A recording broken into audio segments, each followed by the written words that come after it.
So good morning everyone, welcome back. So today we have two more sessions, the first one by myself and the follow-up one by Professor Igor.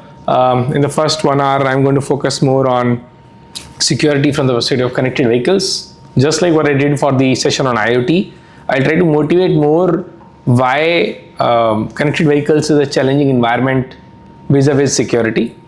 And then instead of focusing on the conventional security aspect that anyway Professor Igor is covering as part of his sessions, I'll focus more on the security aspect from the ML perspective.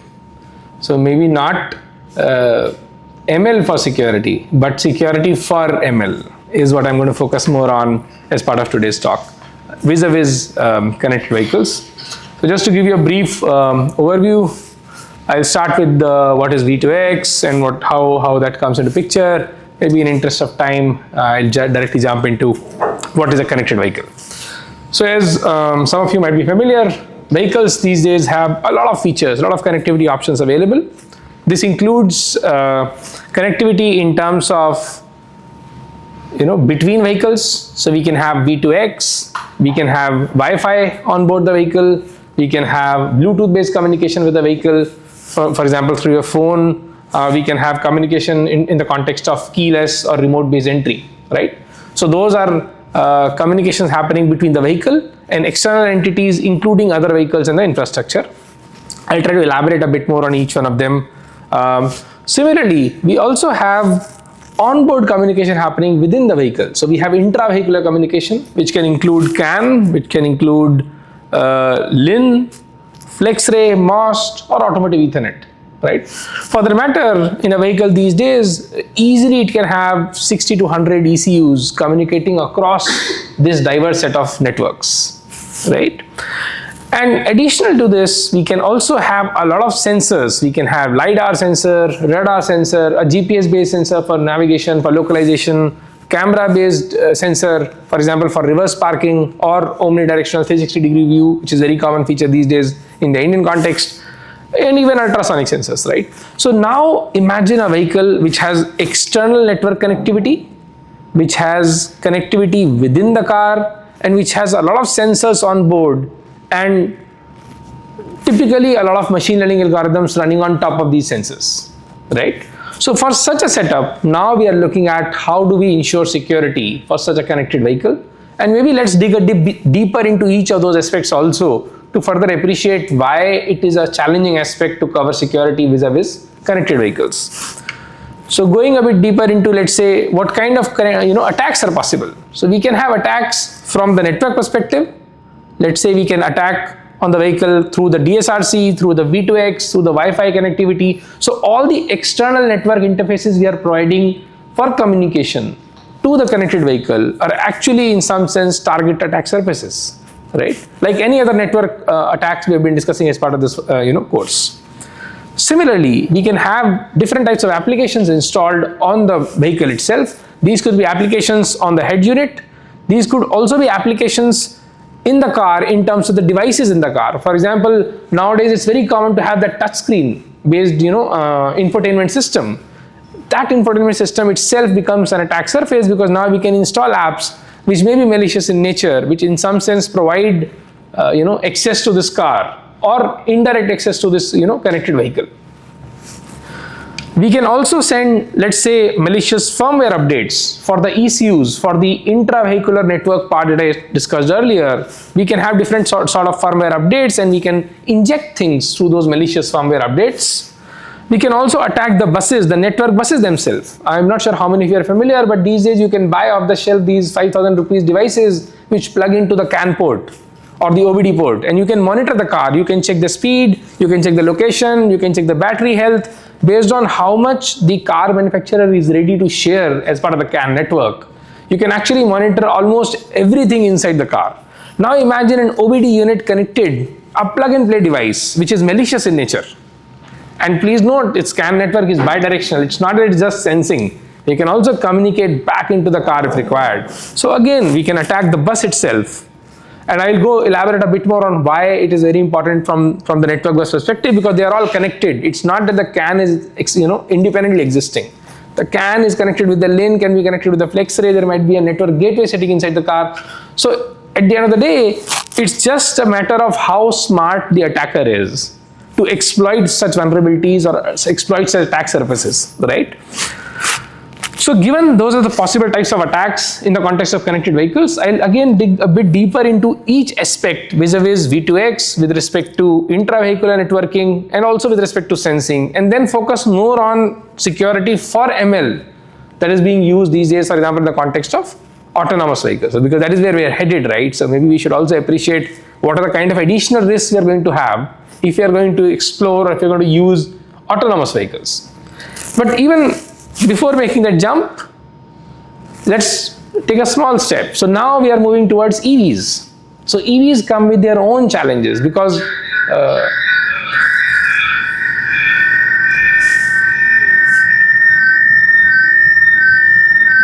you'll have to mute it. Yes, sorry. So EVs come with their own challenges where unlike the previous example where we had cars and the cars are connected and they are communicating with other cars and so on and so forth, in the context of EV we have these additional infrastructure which are also in some sense network nodes. So if you have an EV, electric vehicle, it has to connect with a charging station, an EVSE. So there has to be communication protocols, CCS, CHAdeMO, there are various versions available, but there has to be this additional communication interface between the vehicle and the charging station. On top of this, the charging station has to communicate with the charging point operator, which may or may not be the same as your e-mobility service provider. So a lot of you might have been seeing in the city context, if you're going to a mall, now these are these third-party charging stations where you can just park your EV and you can charge the car. Those charging stations are not from your regular e-mobility service provider. So there has to be a communication protocol. For example, OCPI is an open communication protocol between the charging point operator and the e-mobility service provider, right? Similarly, you have between the distribution system operator, which is providing the electricity, and the e-mobility service provider, as well as the charging station and the distribution service system operator. So now we have these additional nodes sitting in the system, additional actors sitting in the system, all of which potentially communicates with your vehicle and all of which your vehicle communicates with. So we have these additional set of interfaces now available in some sense, protocols in some sense available, which can again be exploited as part of, from the context of security.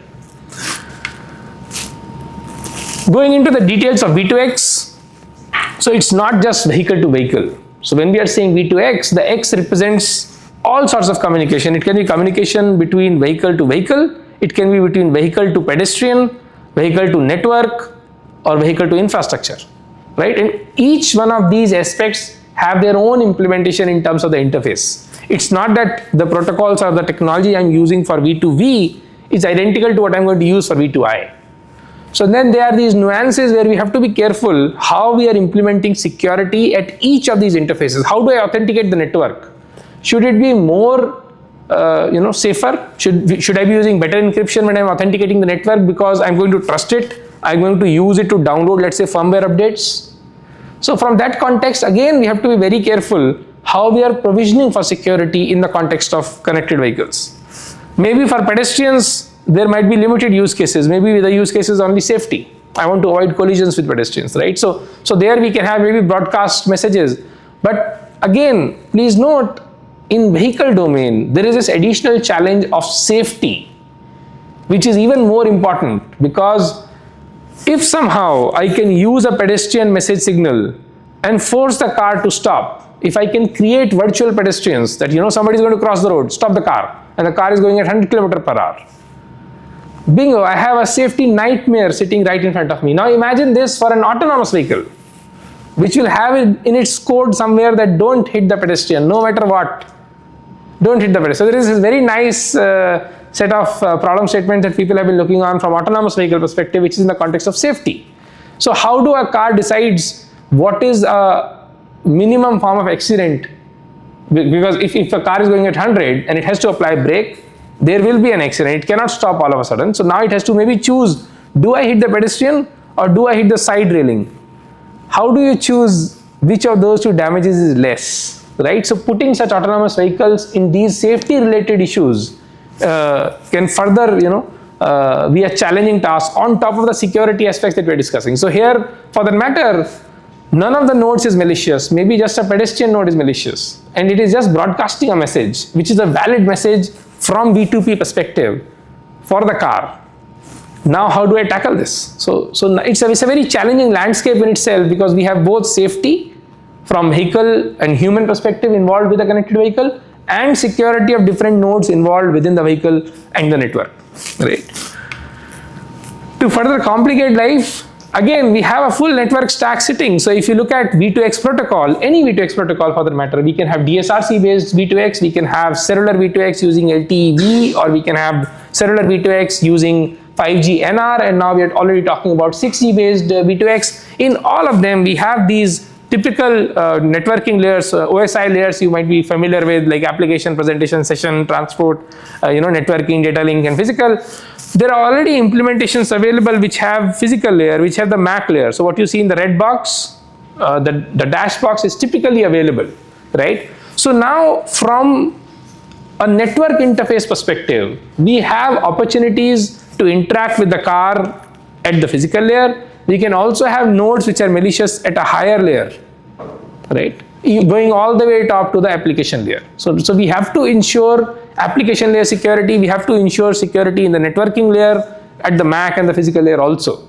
And that is why the IEEE or ETSI based security services is an essential part of current V2X stack. But again, a lot of research is happening to ask questions of the kind, is it enough? We have been discussing quantum for a while in this course. Is the current IEEE ETSI security stack enough in a post-quantum world? Maybe not. Even if it is enough, can I still create safety and security issues through the application layer, where I have a node where I'm just tweaking the input data to the node, or I have an ECU in the car which I have gained access to, or I have a CAN port in the car which I've gained access to, and I'm feeding data, where the data is what I'm using to tweak the security framework of the car. Then how do I manage in this scenario? How do I trust the data? At the end of the day, I'm going to use that data to make a particular action, and I have a couple of more slides on that as we go forward. And that is why it's a very challenging landscape, unlike traditional network nodes, because worst case for a network node, if it gets hacked, it doesn't transmit a packet, or it transmits something which is not correct. In this case, it has direct correlation with safety and human life, right? Going forward, within V2X, we have a heterogeneous set of use cases. A very common set of use cases are safety applications, right? And then we can have other use cases also, like infotainment, entertainment, things like that. From a safety perspective, we have very well defined use cases. I'm not going to go into the detail of each one of them, but I just wanted to highlight that, to showcase each of these use cases have their own nuances in terms of how a vehicle interacts with other vehicles, or how a vehicle interacts with other pedestrian or other objects in the network. For example, forward collision avoidance, for FCA. For this particular use case, the vehicle is going to interact with the vehicle in front to decide when it should start applying braking. Or if it is not an autonomous vehicle, it should start giving a feedback to the driver, maybe a beep sound, vehicle is too close in front, or a beep sound that there is a vehicle approaching from the back, right? So it can be an autonomous vehicle, or it can be a semi-autonomous, or it can even be just a normal vehicle with some sensor-based inputs. Need not be V2X also. For those of you who are familiar, already a lot of vehicles in the Indian context or across the globe have this blind spot warning, where if you see on the side mirrors, there is this blinking LED. That is not V2X based, that is just sensing based. We are sensing, is there a car in the blind spot, and then we are giving this feedback to the driver, right? But still the driver has to use it. Can we, for example, and again, that blind spot warning implemented currently in vehicles which is sensing based, can we spoof, can we create that data such that it incorrectly senses there is somebody, there is a car? Can be done. So there is a lot of work. I'm not going into the literature aspect of it, but then if you're interested, please do explore. There's a lot of work happening now on how to fool a connected vehicle, how to make sure the intelligence part in the connected vehicle fails. And that is where the security and the safety aspect comes out to be really important. Maybe just to illustrate one of them, emergency electronic brake lights, or EBL. So you have these OBUs, onboard units, deployed on the cars, which are used for vehicle-to-vehicle communication, where if emergency brakes are applied in the vehicle 3, it messages the vehicle 2, which messages the vehicle 1, or in case vehicle 1 is in direct communication coverage of vehicle 3, it receives the message and it figures out, okay, the car in front of me is going to stop. For those of you who drive, you will be appreciating this, that it's a very common cause of rear end accidents in India, where because third vehicle applied a brake and first vehicle is not able to see the third vehicle because 2 is blocking the view.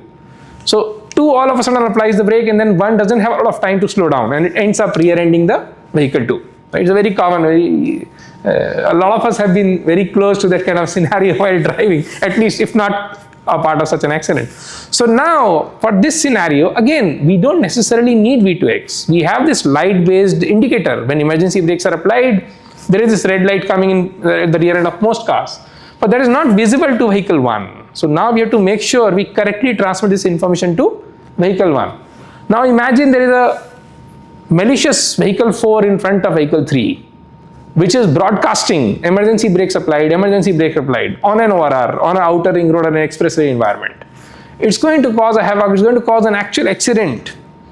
Although we have designed the scheme for safety, for using EEBL use case for V2X, but we can actually, if incorrectly used by malicious actors, it can result in significant harm.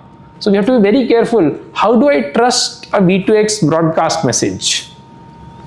Right? So trust becomes a very important factor in this context, because we're interacting between vehicles which are on the move, not necessarily slowly moving, can be very fast moving also. Can be 120 km per hour in our context in Hyderabad on the ORR. Right? Similarly, going inside the vehicle, please note the intra-vehicular networks have also evolved, significantly evolved for that matter. So this is directly from one of the vendor websites, where please note, inside the vehicle we have gateways which have processors, multiple processors. In this case, as you see, multiple ARM Cortex processors. We have memory, we have security, a hardware security engine running, we have multiple serial communication ports, CAN, LIN, FlexRay, so on and so forth, automotive Ethernet. And then we also have network acceleration and Ethernet networks, right? So if you view this from a typical networking background, this is as good as any other computer network that is available. And the same challenges that we have discussed so far as part of the course in terms of security are equally valid in this context. How do I ensure security inside the car? But of course, not for the gateway. Maybe the gateway has its own engine running, so it can take care of the security for itself. But what about the different networking interfaces that I have? Are each one of them equally well protected? Maybe not. So going into the network architecture, you can have different type of intra-vehicular network architectures. We can have a gateway architecture, which is the first generation architecture, where we typically have a central gateway, as illustrated here. And all the buses, let's say the CAN bus with multiple ECUs, the LIN bus with multiple ECUs, the FlexRay with multiple ECUs are all connected to it, right? Where, for example, the CAN bus can be for collision avoidance, the LIN bus can be for body operations like doors and windows, when you roll down the window up and down using the buttons. And then you can have FlexRay or MOS for communication or high speed ADAS kind of applications, right? Now this architecture itself has been evolving. So from the first generation, which was a gateway, centralized gateway based architecture, now we are looking at a domain based architecture, where for each domain we have a separate network controller. So we have a safety domain controller, which is, let's say, CAN based, looking at safety applications connected to all ECUs pertaining to safety. We can have a body domain controller with respect to LIN. Let's say all windows, all doors, all the body related ECUs are connected to this network. And similarly, we can have an infotainment domain controller, for example, using Ethernet. And all these controllers are now connected to a gateway. So this is a domain based architecture, which is second generation. And we are already headed now towards the third generation, which is a zonal architecture, where now for each zone in the car, we have a separate gateway in some sense. So we have a gateway for front left, which is connected to all these different types of ECUs in the front left zone. And similarly for front right, rear left, rear right. And why are we dividing it into zones? For latency. Because please note, one of the key bottlenecks that we have observed in this network, and this network can have up to 100 nodes, by the way. In your typical car, it's very common, 60 to 100 ECUs are going to be there. They have to communicate real time, and if any of them fail, especially from safety and functionality perspective of the car will stop. So now we have to maintain all these nodes are up, all these nodes are non-malicious, all data provided by these nodes is trustworthy for the whole network. Only then your car functions, right? And a lot of them may have open interfaces. For example, for CAN, It's very easy. In Indian context, you take the driving wheel, right below the driving wheel, you'll have the CAN, port, where we plug in the OBD now available off the shelf from so many vendors. So from a security perspective, with each of these architectures, we have to ensure the architectures are secure by design. Because unless we are mandating security as part of the design itself, it's going to be very difficult to ensure security as an afterthought, right? So it becomes a big challenge in the context of intra-vehicular communications also. Coming to the next part, so please note we can have AI for security. I will not stress a lot on that because we have Professor Igor, he's an expert and he has been giving us a lot of insight on how to use AI for security, right? For example, we had a very good session yesterday itself on the visual aspect, how to use visual representation vis-a-vis AI to ensure security. I will focus more on the other aspect. I will focus more on security for AI because in the context of connected vehicles, security for the AI running inside the vehicle is equally important, if not more. Right? So what do we mean by security for AI? So please note, if I am going to have a connected or an autonomous vehicle, this is a typical machine learning pipeline we are going to run. There is going to be some sort of perception happening. This perception is nothing but the sensors we talked about. So we are going to have a LiDAR sensor, we are going to have a radar sensor, a camera-based sensor. All those sensors are perceiving the environment. They are collecting data, helping the car figure out, okay, what is my immediate environment? Which are the vehicles in my environment? Am I on the correct road? Am I going in the wrong direction? Am I crossing the limit of the road? Am I driving on the pavement and all, right? So all these decisions require data. And that data is going to come from perception, right? So perception module is going to run. Based on the data collected from this perception, we are going to have some sort of prediction. If I have 5 cars in my neighborhood, based on my perceived or sensed data, where are they going to be in next few seconds? Is there a probable collision? Can I avoid it? What should I do to avoid it? Or if I see on the road there is some obstruction, maybe a tree fell down, can I detect it? How do I avoid it? How do I ensure there is no collision? So I need to make predictions and use those predictions for planning, because the vehicle has to now plan. It's on the go. Please note, this is not static. This is all happening when the autonomous vehicle is moving. For a lot of you who have seen it in our campus, we have an autonomous vehicle running in campus thanks to Tihan, right? And that autonomous vehicle, I don't know if you guys have tried it, but if you go in front of it, like I'm not telling you to do this, I have tried it. So I'm sharing my example. So if you try to go in front of the vehicle, it slows down, it perceives you. If you have a vehicle and if you start driving next to that autonomous vehicle, the autonomous vehicle slows down. It's not that it's a very fast vehicle, it's a slow vehicle only. But even though it is slow, it further slows down to minimize our chances of collision. So you have to do that planning. You have to, and then based on that planning, you have to make a decision. Because this decision has to be made based on the data I have. How do I predict what is going to be the immediate surrounding environment in near future? And then, given that, how do I do planning and how do I make decision and control? And then further, it's a loop. And we keep repeating this as long as the vehicle is moving, right? So those are the typical blocks from an autonomous vehicle perspective. Now please note, each of these blocks can typically have ML algorithms running. For example, for perception, we have to use some sort of ML algorithms to further process the data, right? Otherwise, LiDAR data is a humongous amount of data. How do I take LiDAR data and start deciding at sub-second level how to use it? It's gigabits per second, right? So I have to process the data and then do prediction, planning and decision control, and then repeat with the fresh amount of data that I have available. So now, from a machine learning perspective, each of these blocks can be tinkered with. So there is a security issue in each of these blocks vis-a-vis an autonomous vehicle. For example, we can launch a lot of adversarial attacks at multiple levels. So we can launch attacks in the context of data, the input data for the car itself.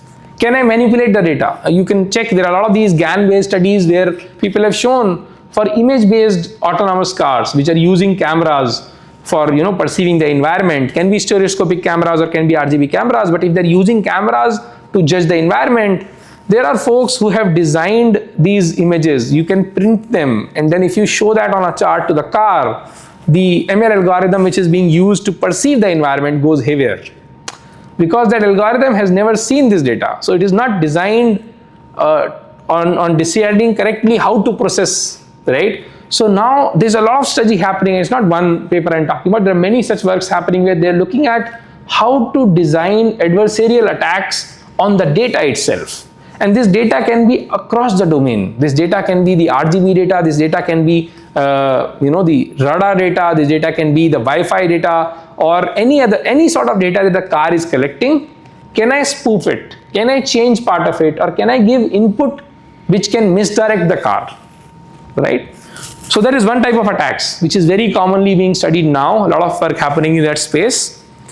The second type of attack is once you have a trained model, because it is going into an ML pipeline, and it is going to a machine learning model pipeline. Once you have a trained model to process this data, can I modify, if I somehow have access to that model, can I modify certain aspects of that model?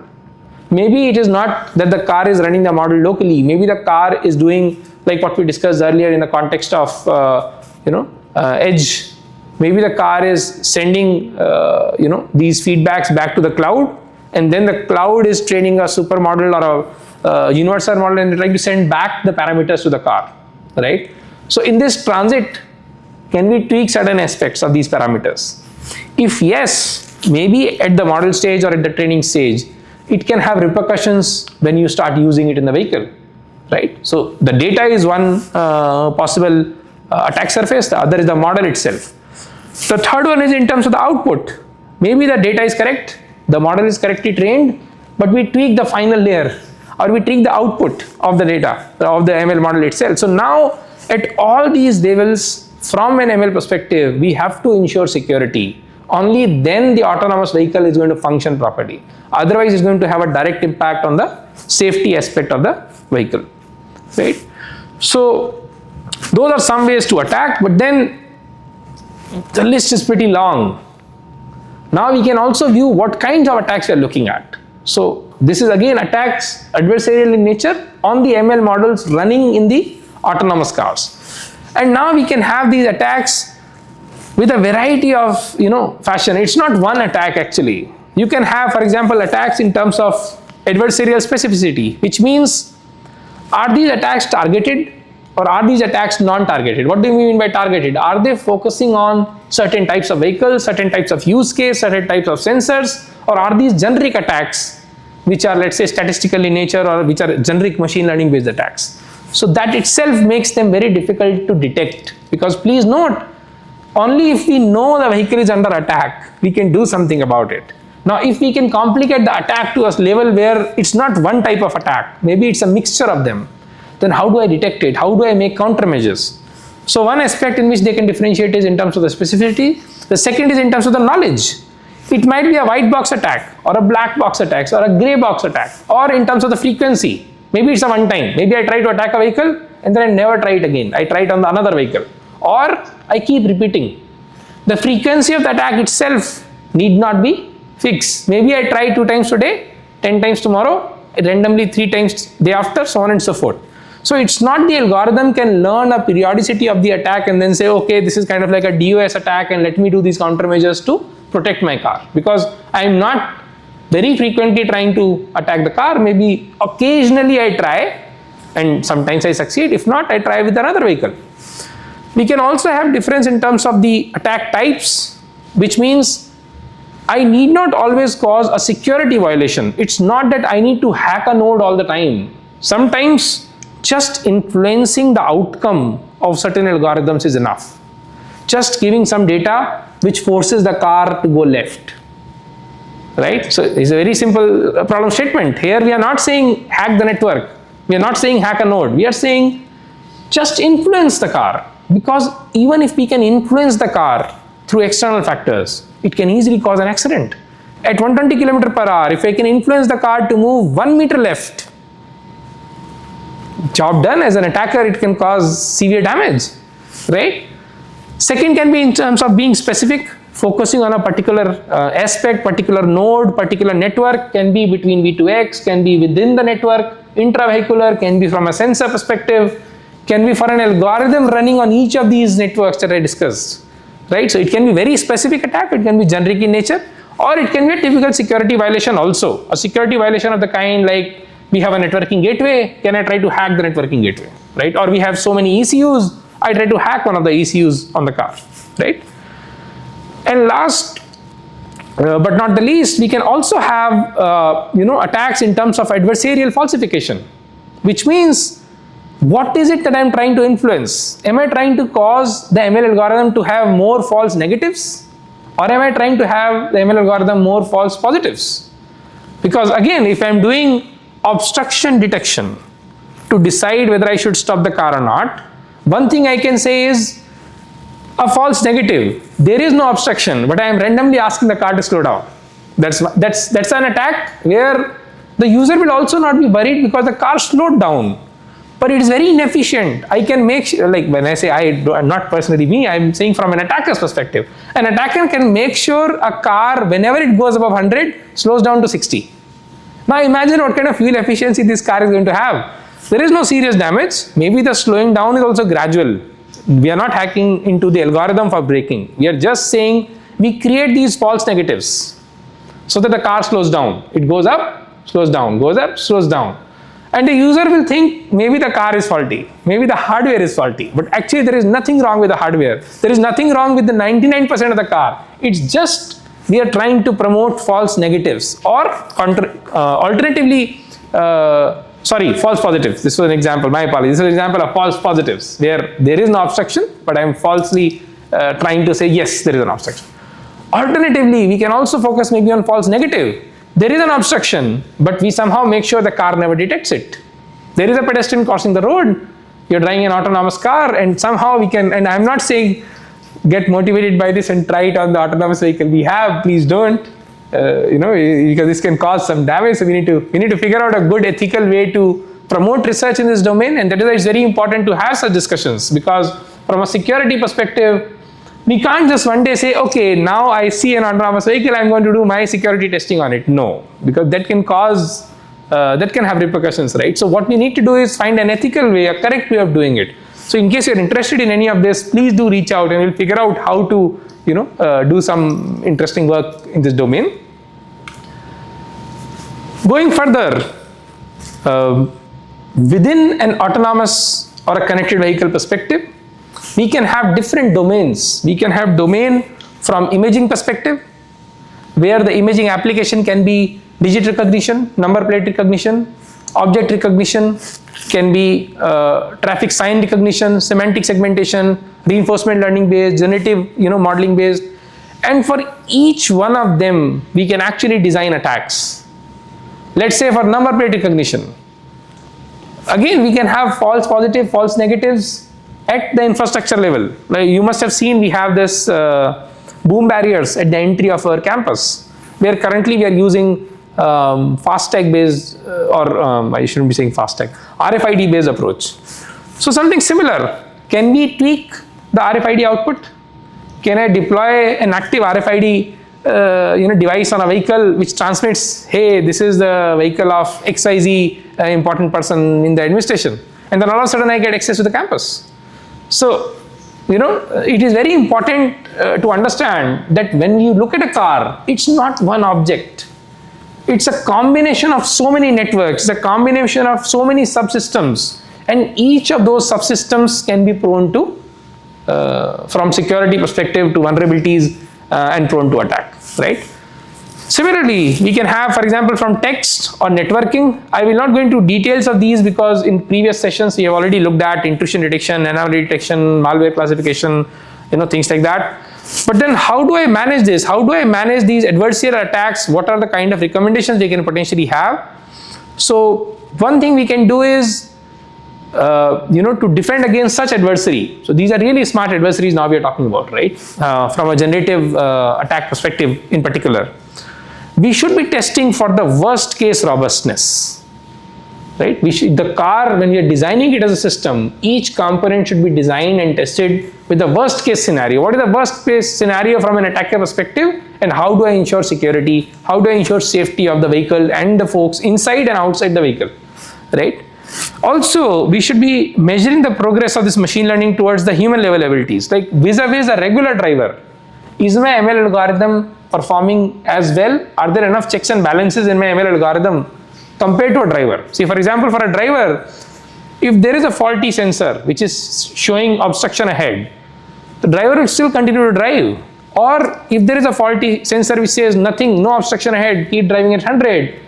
But because the driver can see for himself or herself, he or she will stop the car if there is an obstruction. So now, vis-a-vis a human driver, what are the extra counter checks and balances we have in our machine learning algorithm? So we cannot have a single algorithm making all decisions in the car. There has to be a couple of parallelly running such algorithms. So one way is to look at GANs, maybe some sort of an Emery GAN kind of a model. I am not sure of the solution yet, but I think we need to look at those approaches to ensure better safety and better security in the context of connected vehicles.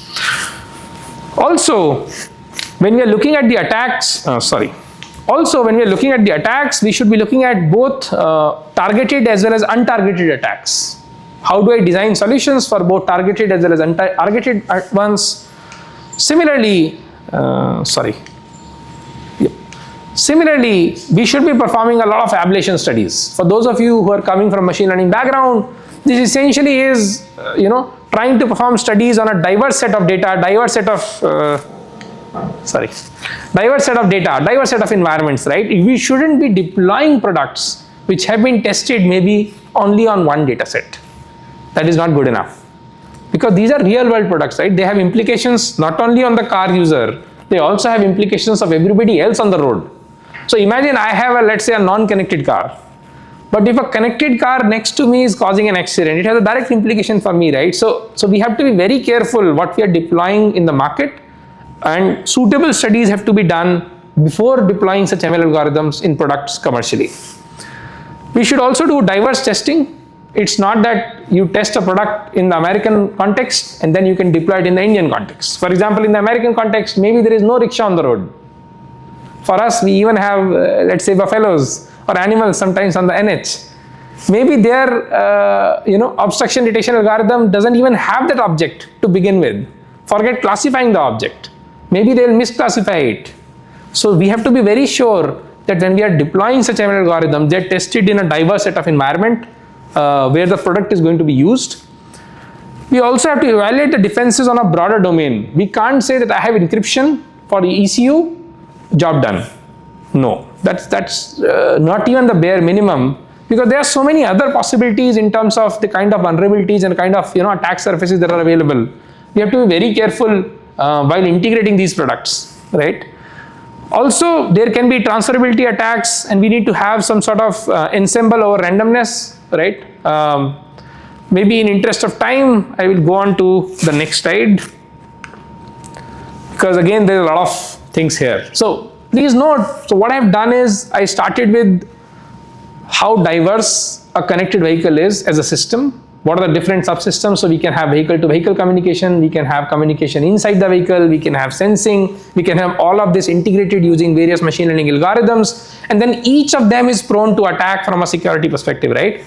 What I have not done is focus a lot on the types of attacks, and that's why maybe I wanted to have just one slide before I conclude my talk to give you an idea. So if you pick one component, in this case, we are picking 5G V2X. So it's a communication module sitting in the vehicle for V2X communication using 5G, right? This itself, we can have issues in terms of CIA, in terms of confidentiality, in terms of integrity, in terms of availability, also issues in terms of privacy, authenticity, and non-repetition. For example, for confidentiality, we can have man-in-the-middle attack, right? Now, some of you would be like, how is this possible? 5G V2X already has end-to-end security. But then, even if it has end-to-end security, maybe we can have some sort of replay attacks, right? Or some sort of injection attacks, GPS spoofing. So now please note, we have this plethora of attacks possible in terms of jamming. Jamming is still possible, very much possible for any network, right? It doesn't matter how secure the network is. So if I jam the 5G V2X module on a particular car, it's never going to receive the message that, probable collision ahead, or there is a car ahead which has applied brake. So everything else that we have discussed so far has no meaning unless I can ensure some way to either bypass jamming or use alternate sensors to detect vehicles in front. So we cannot depend on only one technology in the context of connected vehicles. We have to make sure for every use case that we are targeting, we have redundancy in the system, and then we should be able to combine that redundancy also smartly. My V2X message says everything is okay, go ahead. My LiDAR or radar sensor says obstruction ahead. Now how do I decide which one is correct, which one has been attacked, right? So it's a very interesting space where there is a lot of possibility in terms of research, but then it's also so wide open that it's very difficult to narrow down. So you have to probably, so if you are starting research in this domain, you have to probably narrow down. You have to first say, I am going to work in the context of V2X, vehicle to everything communication, or I am going to work in the context of intra-vehicular communication, or I am going to work in the context of sensing. You pick one of those three. And then you say, okay, within that you pick a technology. If you are going to work on V2X, maybe you pick 5G V2X, or now we are heading towards 6G, or you pick DSRC based, because DSRC also has been evolving, by the way, right? So we had 802.11p, a Wi-Fi based DSRC, didn't pick up from a market perspective, but now we have BD. I think there is another standard 802.11 BD based, Wi-Fi based V2X, which is an enhanced version of 802.11p. So now you pick one of those, maybe either Wi-Fi based or cellular based, and then you say, okay, what are the different types of attacks possible here? And then you narrow down to some of those attacks. For example, in the 5G V2X, this is a nice summary of the potential types of attacks. And then you say, okay, I'm going to focus on jamming. So what is the current state of the art of jamming attacks in 5G V2X? And then that is where you should be starting, your research survey from. So it's a very interesting and wide area. But again, a very important area because it's fast evolving. See, 10 years ago, there were no EVs that I was aware of. There was this only one EV, that small car. I'm forgetting the name now, but that's the only car I had seen on roads 10 years ago. But now you go, almost every 10th car appears to be an EV, right? Very soon we are going to have autonomous vehicles also, right? It's already true in the North American context or the European context, right? Tesla is probably, I think, the #1 car maker now in US, if I'm not wrong. So already they are deploying so many autonomous cars. So all the challenges that we have discussed vis-a-vis security for ML is even more important in the context of autonomous cars. So how do we ensure security for the ML algorithms running inside the car? And alternatively, what Professor Igor has been championing for a couple of days now, how do I use ML to ensure security for various infrastructure within and outside the car? I think those are the two spaces where a lot of work is happening. Maybe in interest of time, I will quickly summarize this. So, couple of important issues that I foresee in terms of future research. One is, we are already talking about Internet of Vehicles. So we had a session on Internet of Things yesterday, and now we are talking about creating a network of vehicles, these vehicles connecting to pedestrians, connected with infrastructure, connected with the network. So a whole Internet of Vehicles, where each node is diverse. It can be an EV, it can be a regular vehicle, it can be an autonomous vehicle. Now for this IOV, how do I ensure security? How do I, okay, security is a very strong term to go with, forget security. How do I ensure trust? If each one of you have a vehicle at this point of time parked in the parking lot, how do our vehicles trust each other? There has to be an infrastructure to enable that trust. A public infrastructure, by the way. It cannot be proprietary. It cannot be that for my car manufacturer, I only trust cars from my vehicle manufacturer. I have to trust other vehicles also. Only then V2X has a meaning, right? Otherwise, it's very difficult to use it in a practical scenario. But then it should not be the case that anybody can spoof a vehicle. Let's say the parking lot has 4 vehicles at this point of time. I shouldn't be able to spoof virtually 20 vehicles there and show anybody incoming parking lot is full, right? So now how do I ensure trust across vehicles? It has to be done through at least at a national level, if not globally, with some sort of trust infrastructure. So I see a lot of work happening in the context of security for IOVs, that's future research. Again, from 6G perspective, please note, even in 5G, we already have these network slices. So you might be familiar with these three typical network slices. We have one for data throughput, one for ultra reliable low latency communication, and then for massive number of devices, right?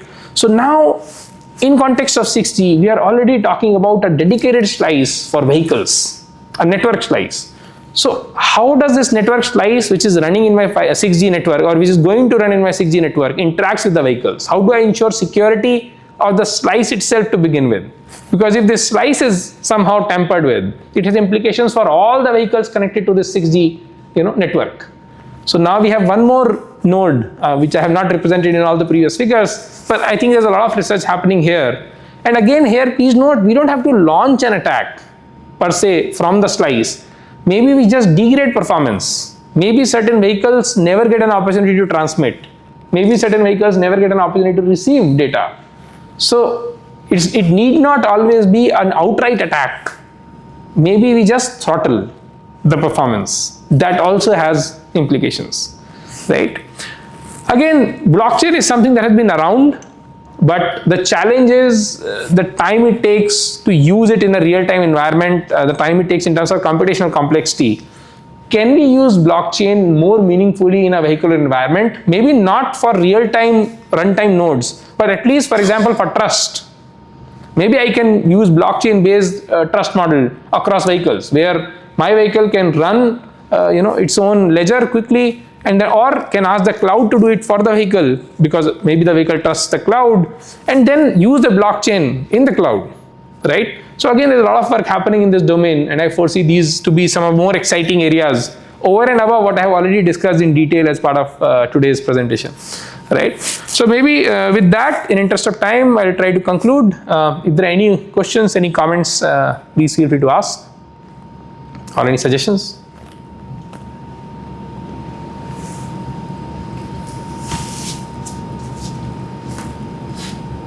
If not, then thank you. Maybe we'll take a short break, 10 minutes, and then we'll quickly start at 11:15 with Professor Igor's next session.